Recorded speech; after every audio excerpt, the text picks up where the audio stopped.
mesti dengan prosedur khusus. Nggak semua orang bisa mengambil darah pada pasien ataupun darah pada hewan uji, itu yang pertama. Yang kedua, pasien itu tersakiti gitu ya kan karena dicubles gitu ya. Jadi itu dia merasa sakit gitu ya. Terus kemudian karena dicublesnya tidak hanya sekali dua kali tetapi beberapa kali kan itu beberapa waktu sampling begitu ya. Sehingga mulai dikembangkan kira-kira cairan hayati apa sih yang bisa digunakan untuk dianalisa sehingga diketahui profil farmakokinetika obat yang diminum oleh pasien itu. Nah, ternyata eh, sekarang dikembangkan saliva juga ya, air liur. Gitu ya. Jadi pasien nggak perlu diambil darahnya, cukup disuruh mengeluarkan air liurnya, kemudian diamati kadar obat di dalam air liur begitu. Tapi ada beberapa syarat gitu ya. Uh, Salah satu di antaranya yaitu dengan urin. Gitu ya. Jadi urin itu juga lazim digunakan. Jadi kadang darah dan urin gitu ya. Saya ingatkan kembali tentang definisi dari parameter farmakokinetika.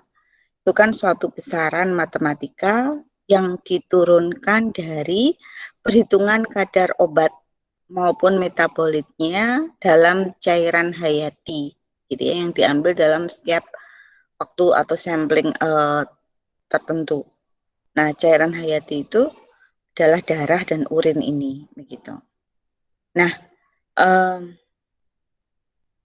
karena pada akhirnya obat itu berada di dalam darah, itu akan terdistribusi ke dalam ginjal dan obat serta metabolitnya dikeluarkan melalui organ ini. Gitu ya. Jadi data urin itu merupakan representasi dari data farmakokinetika obat di dalam darah. Ya.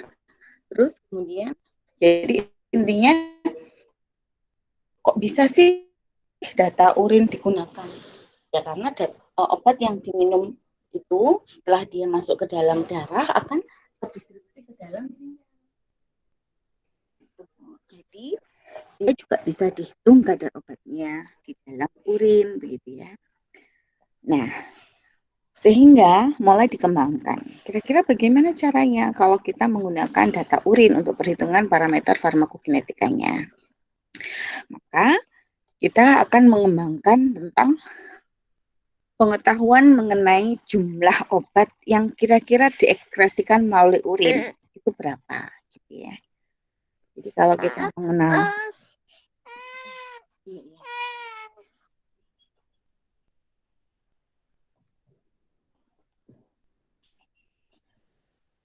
gitu. Nah, oh, sebentar. Sebentar ya, sebentar. Iya, Maaf. Bu.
Oke ya, saya lanjutkan.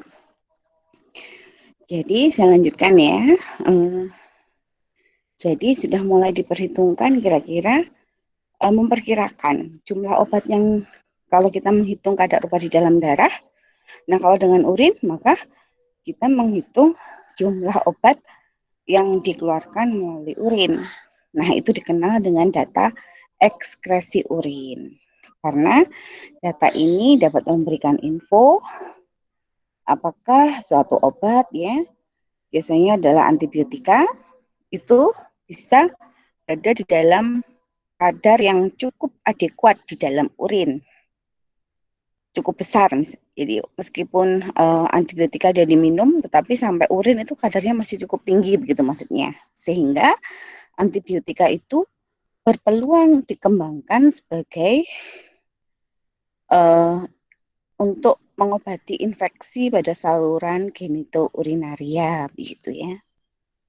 Terus kemudian untuk obat-obat yang memiliki tesnya pendek gitu ya, yang mudah sekali diekskresikan, ataupun untuk obat yang mengalami metabolisme ekstensif, proses metabolismenya cepat gitu ya maksudnya. Nah, maka data urin ini bisa digunakan untuk mempelajari farmakokinetika obatnya. Tetapi karena dia cepat di metabolisme gitu ya dan cepat diekskresikan, maka sebaiknya tidak menggunakan data urin untuk obat-obat yang seperti ini ya.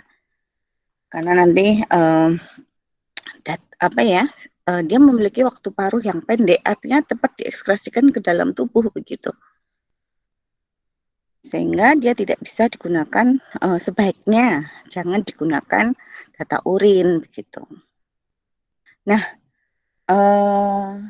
tadi dikatakan di awal ya, kenapa kok kita berpikir kita gunakan data urin bukan data darah gitu ya. Karena tadi sekilas saya sampaikan bahwa ngambil data darah itu tidak gampang. Tidak semua orang bisa melakukan. Yang pertama, yang kedua adalah diperlukan alat khusus gitu ya. Untuk ngambil darah itu kan perlu split injeksi. Nah, saat ini split injeksi itu kalau dulu mungkin waktu masih belum memperhitungkan higienitas segala macam, split bisa gonta-ganti untuk beberapa pasien gitu ya. Tapi kalau sekarang kan tidak gitu. Nah, intinya adalah setidaknya dia memerlukan peralatan khusus. Dan kalau ngambil urin kan nggak perlu peralatan khusus gitu loh maksudnya. Dan dia juga tidak disukai oleh pasien karena tadi membuat sakit tadi ya, dilukai kan pasiennya untuk ngambil darah itu kan diambil lewat pembuluh darahnya begitu. Kalau urin kan keluar begitu ya. Justru kalau pasien tidak mengeluarkan urin kan dia akan tersiksa begitu maksudnya. Kemudian, nah itu penjelasannya ada di poin di bawahnya itu. Pengambilan data urin itu tidak menyakitkan gitu ya. Tetapi masalahnya adalah tidak semua obat itu bisa kita hitung parameter farmakokinetikanya dengan data urin karena harus ada syarat-syarat tertentu yang harus dipenuhi jika kita menggunakan data urin. Apa saja? Yang pertama adalah penggunaan cuplikan urin itu akan lebih baik jika dibandingkan dengan cuplikan darah. Itu terutama untuk obat yang diekspresikan ke dalam urin secara sempurna dalam bentuk tak berubah. Karena di sini kalau tadi kita menghitung kadar obat di dalam urin gitu ya, maka data urin ini harus mengukur langsung jumlah obat yang berada di dalam badan yang tersedia. Intinya. Kemudian kadar obat di dalam urin itu kelebihan-kelebihan kalau kita menggunakan data urin ya. Kelebihan obat dalam urin, kadar obat di dalam urin itu lebih besar dibandingkan dalam darah. Jadi kalau kadar obat di dalam darah itu kalau Anda perhatikan itu sangat kecil gitu ya, sehingga kadang memerlukan metode khusus untuk bisa mendeteksi kadar obat di dalam darah. Misalkan CTM dalam obat flu itu kan paling cuma 2 mg gitu ya. Padahal dalam CTM itu ada paracetamol 500 mg. Di dalam obat flu itu ada paracetamol 500 mg gitu ya. Terus sekarang bagaimana kita bisa menghitung CTM 2 mg di dalam darah begitu ya. Otomatis kan dia sudah istilahnya sudah berada di dalam darah itu dalam jumlah yang sangat kecil sekali gitu ya. Bahkan mikrogram sampai ukurannya itu. Nah, sedangkan di dalam urin itu biasanya karena volume urin itu besar, maka kadar obat atau jumlah obat di dalam urin itu jumlahnya lebih besar dibandingkan dalam darah. Nah, tadi yang barusan saya bilang, volume urin itu lebih besar. Maka itu juga bisa menjadi kelebihan penggunaan data urin dibandingkan dengan data darah. Volume yang tersedia itu lebih besar dan variabilitas clearance renal itu dapat diabaikan. Artinya adalah bahwa clear itu bersih, clearance itu bersihan. Bersihan itu ada dua ya, obat yang dibersihkan dari tubuh itu melalui dua organ, ginjal atau renal sama hepar atau hati gitu ya. Jadi makanya terkenal clearance hepatik dan clearance renal. Nah, masing-masing person itu kan memiliki kemampuan bersihan berbeda-beda tergantung dari fungsi ginjalnya. Nah, ini dengan data urin kita bisa mengabaikan data clearance renal masing-masing ini, begitu ya. Jadi bisa diabaikan. Kemudian selain beberapa kelebihan tadi, data urin itu juga memiliki beberapa kekurangan atau keterbatasan. Yang pertama, kita kan nggak tahu, kita memerlukan data volume urin gitu ya, tetapi kita nggak tahu pada saat kita mengurin itu apakah kandung kemih itu sempurna kosongnya atau tidak, kita kan nggak tahu. Ataukah masih ada tersisa uh, cairan urin di dalam kandung kemih kita nggak tahu begitu.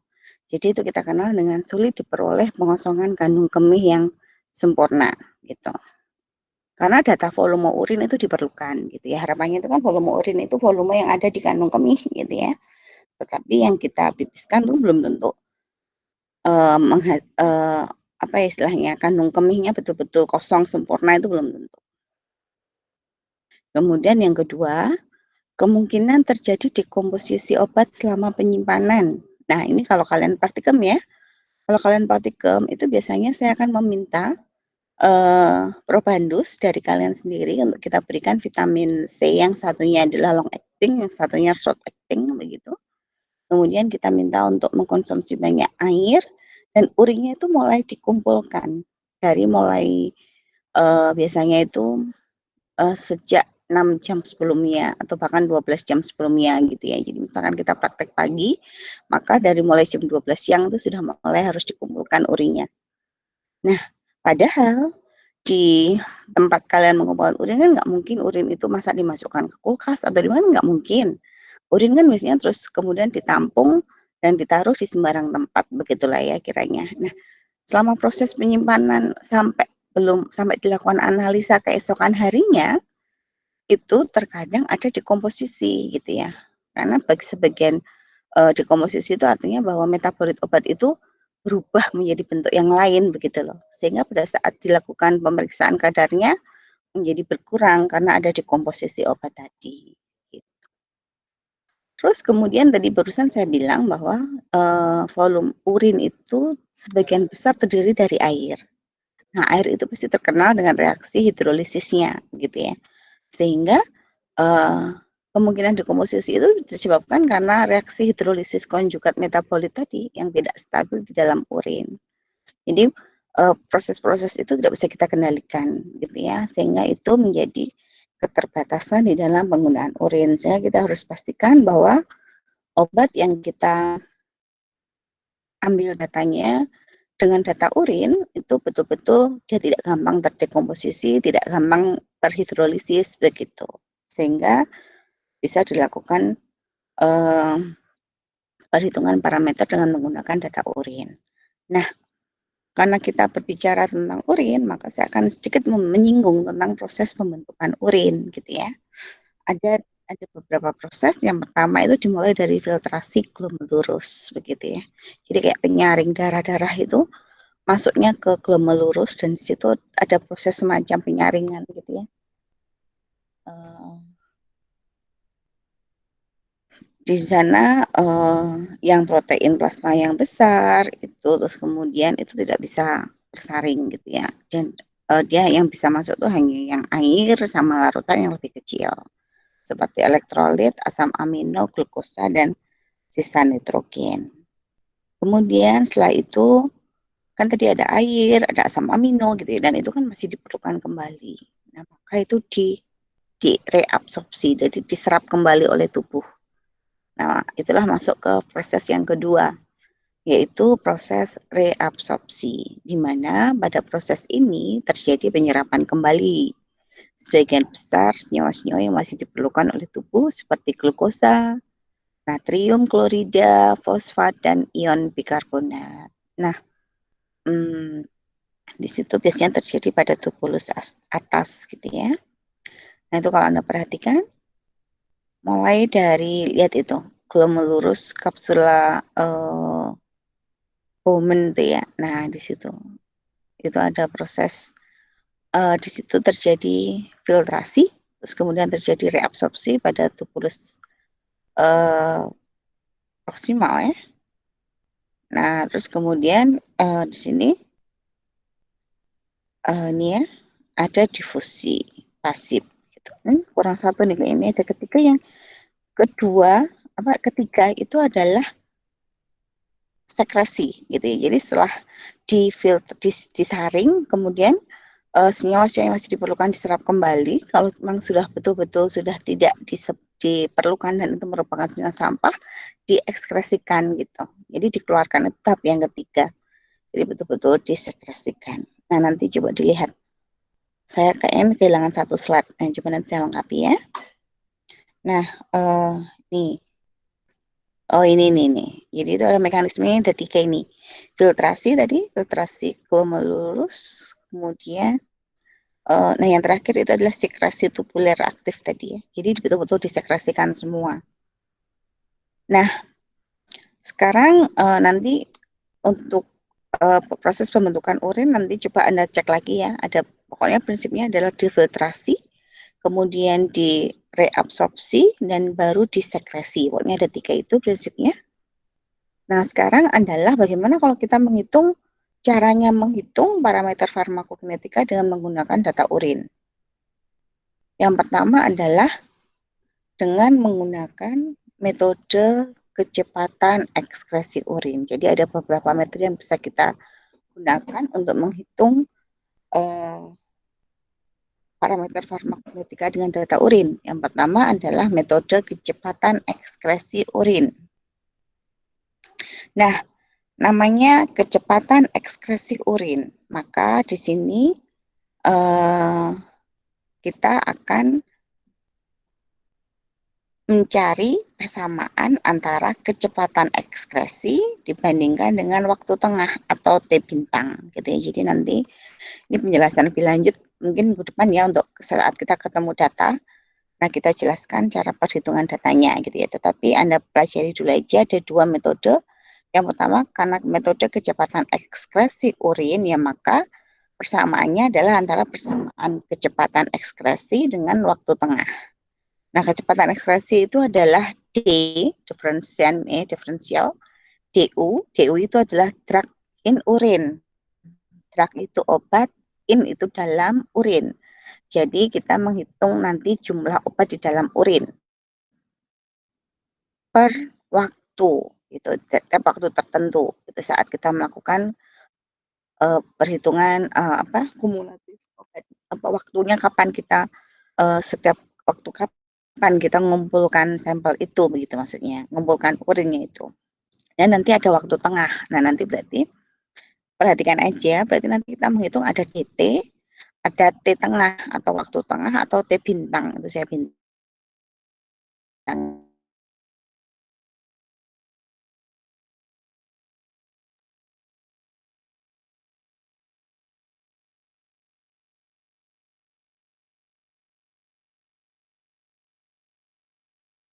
Sumbu X-nya seperti itu. Kemudian yang kedua itu adalah dengan metode pada saat kita menghitung, ini masih penjelasan tentang metode kecepatan ekskresi urin ya. Tadi ada mengenal DU tadi ya, jumlah obat dalam urin, KE, kemudian DP itu drug in body, jadi jumlah obat di dalam tubuh pada waktu T. Nah, persamaannya adalah ini. Jadi persamaan untuk kecepatan ekskresi urin itu adalah DU per DT, lihat yang paling bawah sendiri ya, sama dengan KE. dikali DB0 dikali E pangkat min K kali T bintang. Nah, itu asalnya dari mana? Itu asalnya dari atas itu. DU per DT itu sebetulnya sama dengan KE dikali DB. Jadi kecepatan ekskresi urin per waktu ya, kecepatan ekskresi urin itu sama dengan konstanta kecepatan ekskresi dikalikan obat di dalam tubuh begitu loh. Tetapi DB obat di dalam tubuh itu sama dengan apa? Nah, DB itu sama dengan DB0 dikali E pangkat min K kali T bintang gitu ya. T bintang itu T tengah. Sehingga DB-nya itu diganti dengan DB0 E pangkat min K kali T. Jadilah persamaan yang terakhir itu. DU per DT sama dengan KE dikali DB0 E min K kali T bintang. Gitu ya. Nah, pada pemberian intravena bolus cepat, DB0, jadi intravena bolus cepat itu maksudnya obat yang langsung disuntikkan ke dalam intravena gitu loh ya. Sekali suntik gitu, bukan intravena yang infus, yang dosisnya pelan-pelan gitu ya. Nah ini, kalau obat yang disuntikkan langsung ke dalam intravena itu maka drug in body pada saat T0 itu ya sama dengan dosis obat intravenanya begitu. Sehingga KE-nya bisa dihitung dari intercept. Nah, kemudian kalau Anda sudah mengetahui nilai K, KE, maka kita bisa menghitung KNR. KNR itu adalah konstanta eliminasi non-renal. Jadi, tetapan kecepatan eliminasi obat selain melalui renal atau selain melalui ginjal. Jadi, K itu sama dengan KE ditambah K non-renal. Gitu ya. K itu konstanta kecepatan eliminasi semua obat, itu berarti konstanta kecepatan ekskresi itu melalui ginjal, dan konstanta kecepatan ekskresi non ginjal, begitu maksudnya.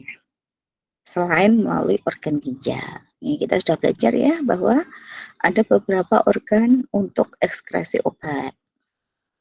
Nah, itu metode ekskresi urin. Nah, sekarang metode yang kedua, yaitu metode ekskresi urin kumulatif. Metode ini adalah bahwa cuplikan urin itu kita kumpulkan setelah obat itu diberikan, dan itu berlangsung sampai seluruh obat tak berubah, praktis diekskresikan seluruhnya dari badan. Nah, ini kan mesti nggak tahu ya, kapan obat itu betul-betul diekskresikan seluruhnya dari badan. Makanya itu kita kenal dengan waktu tak terhingga. Nah, kalau persamaan ekskresi urin, kecepatan ekskresi urin tadi DU per DT versus T bintang, maka persamaan untuk metode yang kedua atau metode ekskresi urin kumulatif ini, nih persamaannya antara kita kenal dengan DU tak hingga min DU kumulatif begitu.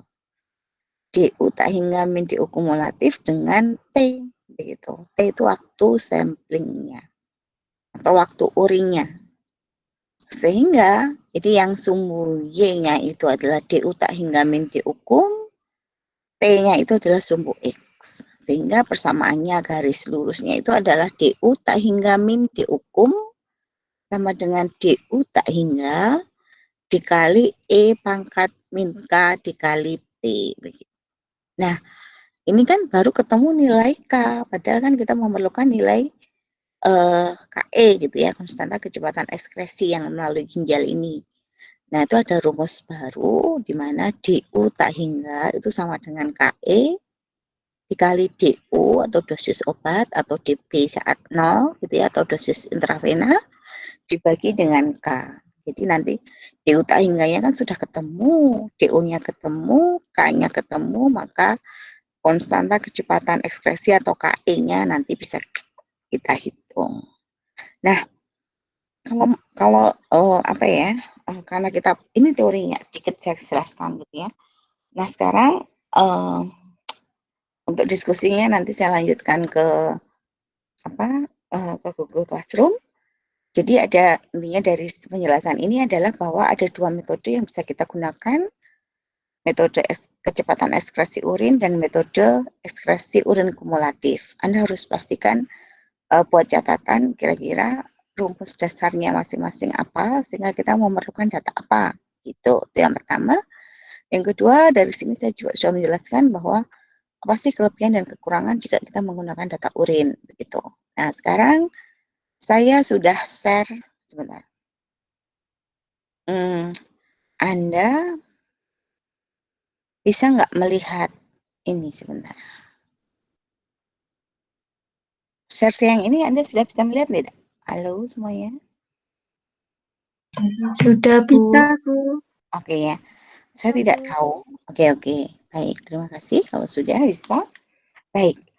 Saya tidak tahu di dalam sebetulnya kalau di dalam buku petunjuknya itu kan cukup singkat lembar kerjanya gitu ya. Jadi itu kadang karena kita online gitu ya, malah itu kadang kalian malah bingung gitu ya. Jadi ini saya coba untuk membuatkan babnya ini diabaikan saja, sesuaikan dengan yang ada di buku petunjuk. Intinya adalah judulnya sama, bahwa kita ingin melakukan penetapan parameter farmakokinetika menggunakan data ekskresi urin kumulatif gitu ya, menggunakan data urin.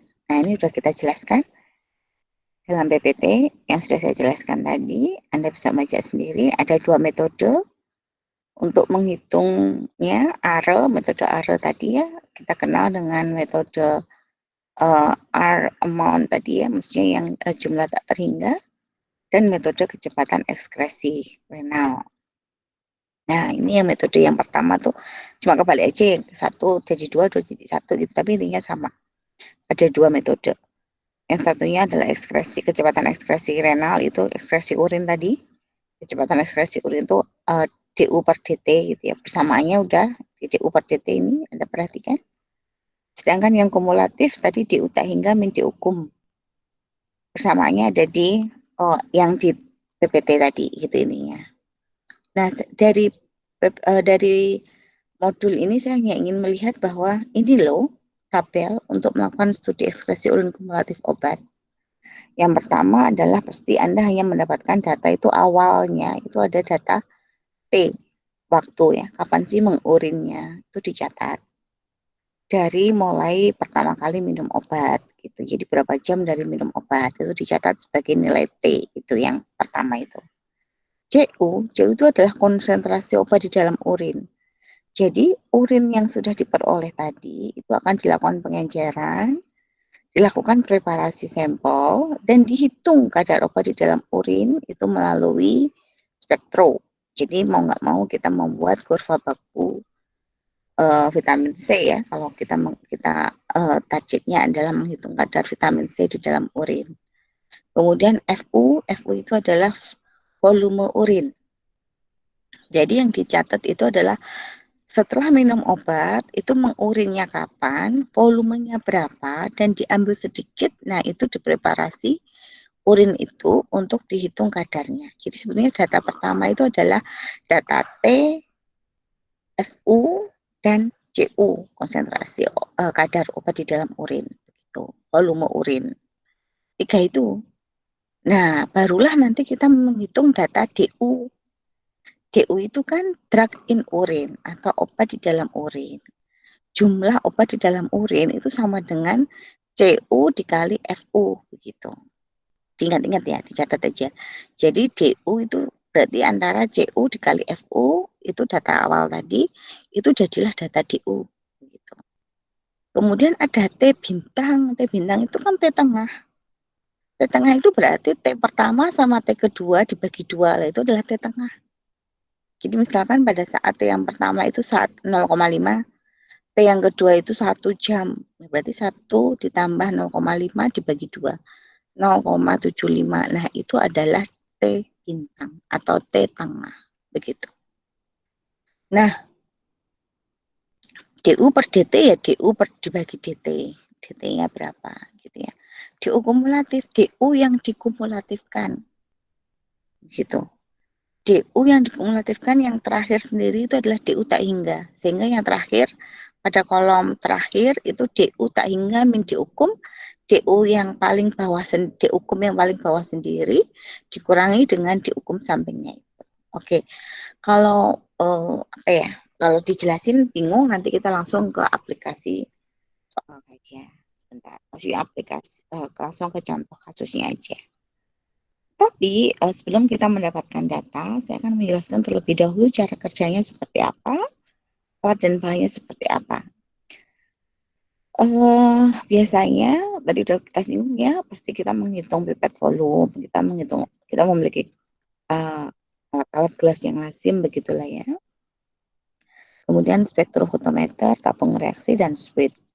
Kemudian bahannya pun bisa vitamin C, tablet biasa dan ekstersi, kemudian aquades dan urin.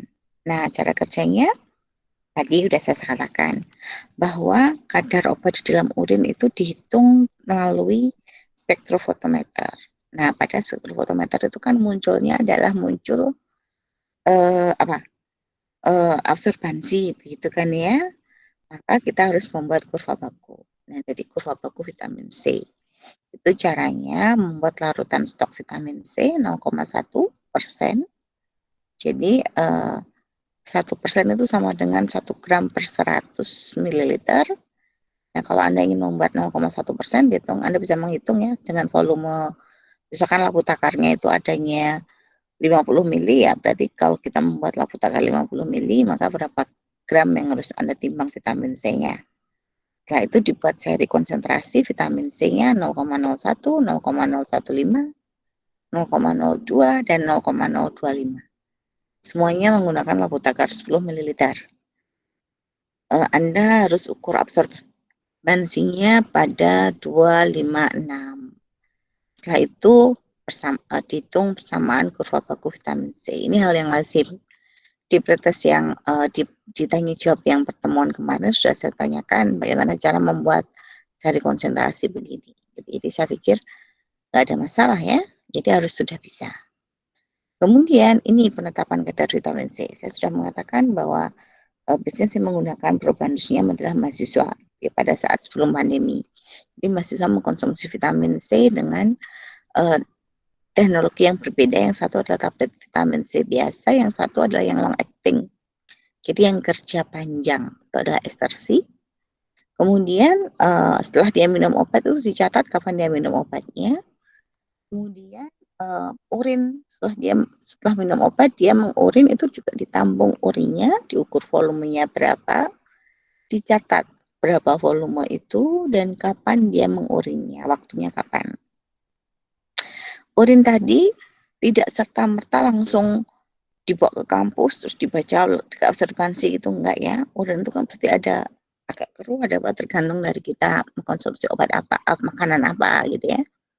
Sehingga prosedur preparasinya adalah urin itu disaring. Gitu. Setelah urinnya disaring, baru dibaca absorbansinya pada 456. Apabila di luar range, di luar 0,8 begitu, maka kita harus lakukan pengenceran. Sehingga diperolehlah urin yang berada pada range pembacaan 0,2 sampai 0,8. Kalau sudah mendapatkan data urin, data absorbansi urin tadi ya dengan range 0,2 sampai 0,8, maka data absorbansi itu Anda masukkan ke dalam kurva baku.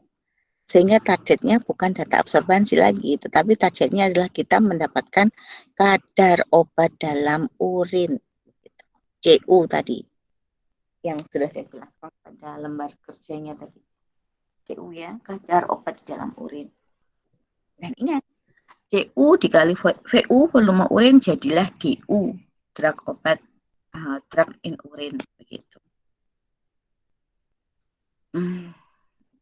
Nah, jadi data praktikumnya kita punya data kurva baku vitamin C, berapa sih kadarnya, kemudian berapa absorbansinya dan persamaan kurva bakunya.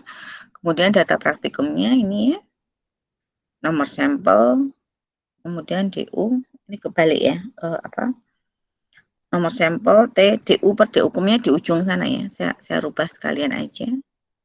Sebentar.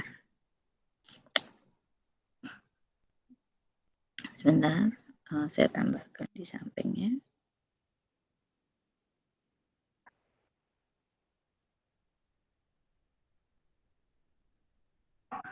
Oke. Nah, ini ya maksudnya ya. Saya masukkan ke sini. Nah, ini adalah DU per D hukum.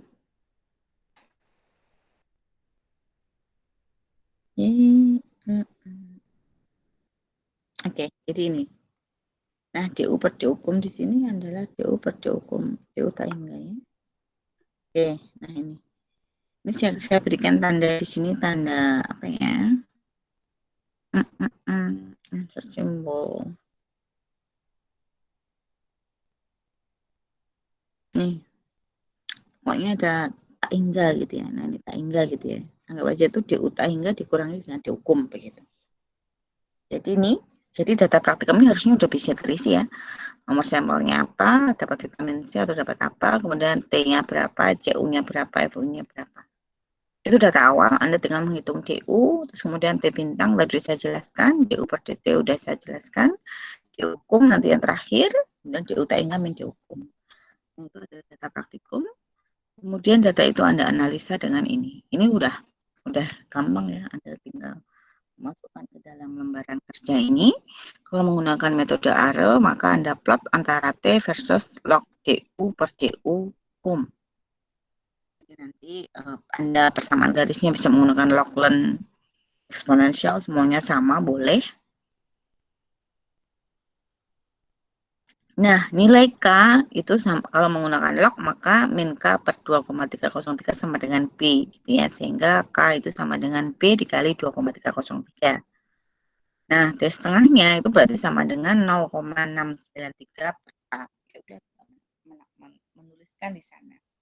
Begitu. Dan saya beli ya, maksudnya satuan itu harus dituliskan. Sehingga harus ada satuannya. Kemudian metode ekspresi renal, plot antara T bintang dengan log DU per DT. Nah, itu caranya. Ini, kemudian formula kinetika, rumus satuannya seperti apa. Udah selesai. Bagaimana cara mendapatkan KM gitu ya. Oke, KM nggak ada masalah.